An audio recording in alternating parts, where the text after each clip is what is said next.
Welcome back to the Padilla Family Homestead. We are going to work on putting up some supports today. The one I'm working on right now is I'm creating like a teepee form for some sugar snap peas. I know this is a little later in the season for them, but I'm hoping that we're still good and I have them in a spot that doesn't get complete full sun. So I'm hoping that that works out well. There are a million ways to do supports. Um, there are so many different things that you can use, and I have utilized multiple styles, and really I do what's convenient and affordable for me at the time. And so I had these bamboo stakes from last year. I was trying to use them for um, beans last year, and where I was trying to grow them, it didn't turn out well. So I went ahead and decided to move them over to these containers and try them for the peas. And I'm hoping that they work well. And I just plant my peas in a circle, and you can kind of see them down in the container. They're popping up in a circle right there. And then these are magnolia ones where they have like a ton of extra tendrils, and you can eat the tendrils in your salads and things. And so I'm hoping that this works out well. So I did this particular teepee high up where the top is completely sealed, and then I wrapped from the top down.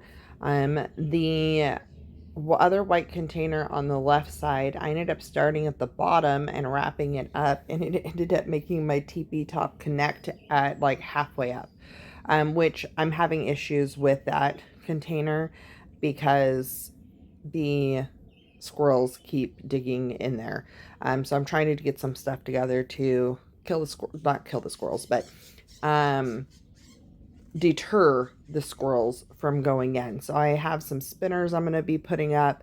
I was hoping that this twine would help, but it's not. They still just went right back in and dug it right after I did this. I have a decoy owl I've put out now. I have a few things that I've done.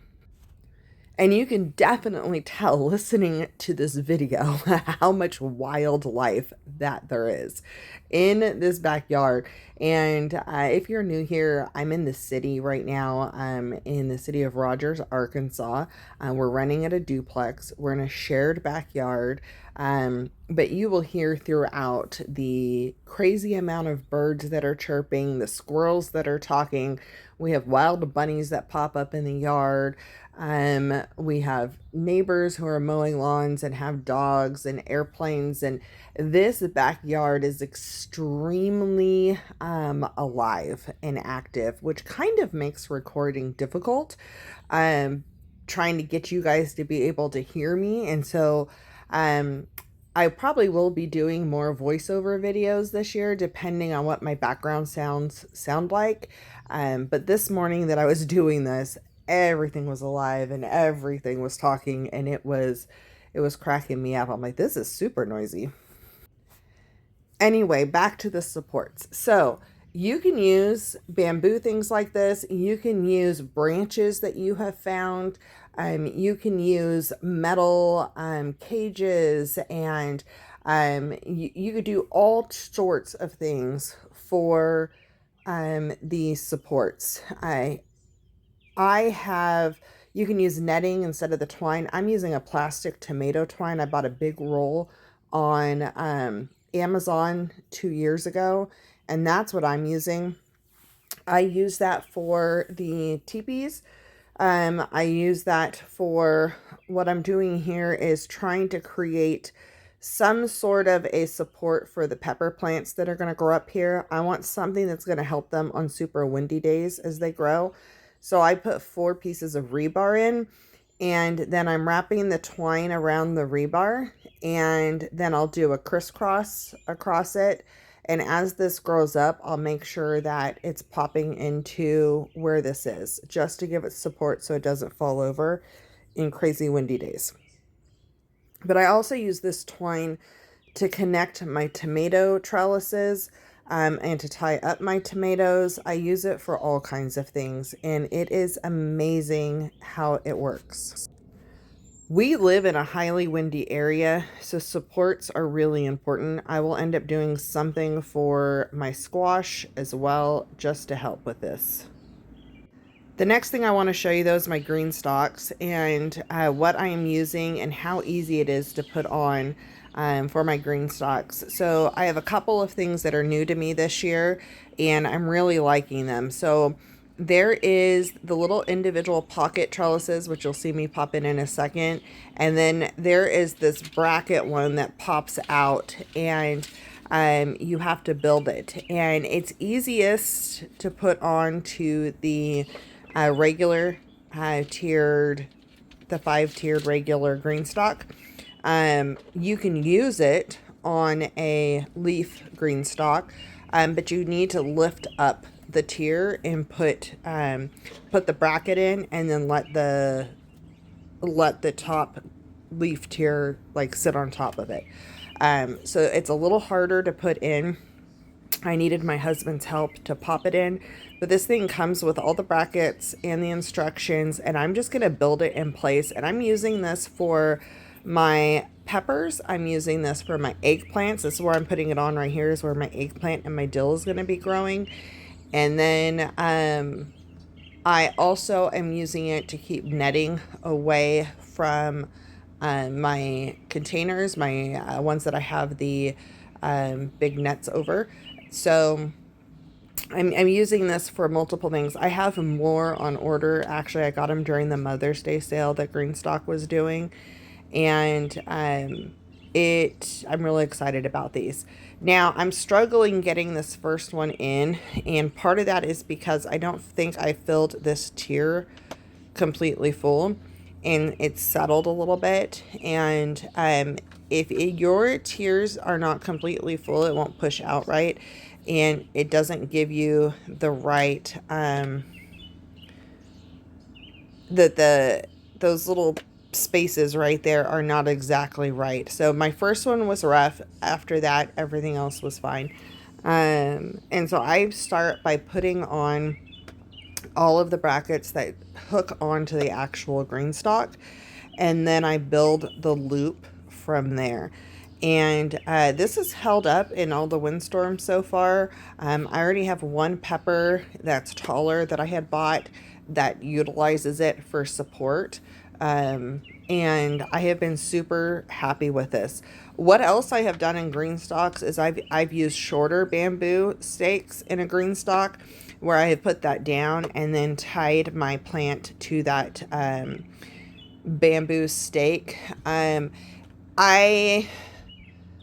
That works. It's doable. I am more likely to bend over and stab myself in an eyeball with that stake in the GreenStalk, hiding in a plant or something, than anything else. So that's why I want to try these. They're meant for it. They're built to pop out from it. It lets the plant come off of the GreenStalk a little bit and rest on this outer bracket. And so I'm looking forward to this. I'm really excited about this. So I have some more of these coming, and I have some more of the type that you pop in one pocket, and that's what I'm using for my peas. I have some Tom Thumb peas that I'm growing that I have that next style in. And I have some green beans that I'm trying them next to because of our winds, to see if that helps give them some added support during our windstorms. We will see how that works, but I'm excited to try it all out.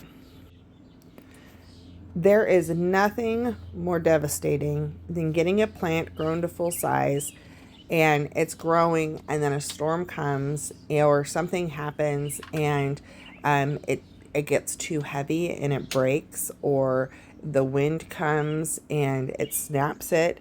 And so I have learned that I would rather give support in caution than to not give support and have something break. So I would rather tie up my tomatoes more frequently. I would rather add stakes around my pepper plants, even though they may not need them necessarily. It's something there. If for some reason something happens when it's heavy loaded, then you have it. So I would definitely look into figuring out your supports and what you have, what you need, what you're growing, how heavy these plants are going to get. Things that need to climb, something easy for them to climb that will still support that weight, and go from there. So this is the little trellis thing that fits in the pocket. It's really cool. It just slides right in that front of the pocket, and I push it down and it'll sit there, and then that'll let, if something needs to grow forward a little bit and out, it'll let it flow over that. I'm planning on possibly trying this with some nasturtium as well, but I have the under netting right now, so I haven't done that yet. But that's what I have to share with you today. I hope you enjoyed. I hope this inspires you or reminds you to get some support up for your plants, and make sure you don't wait too long. The last thing I need to get up is a tomato. I still need to get more supports for the last 2 tomatoes I have. So that will be coming next. But I wanted to make sure I shared this with you. I hope you have a great weekend, and we'll see you on the next video.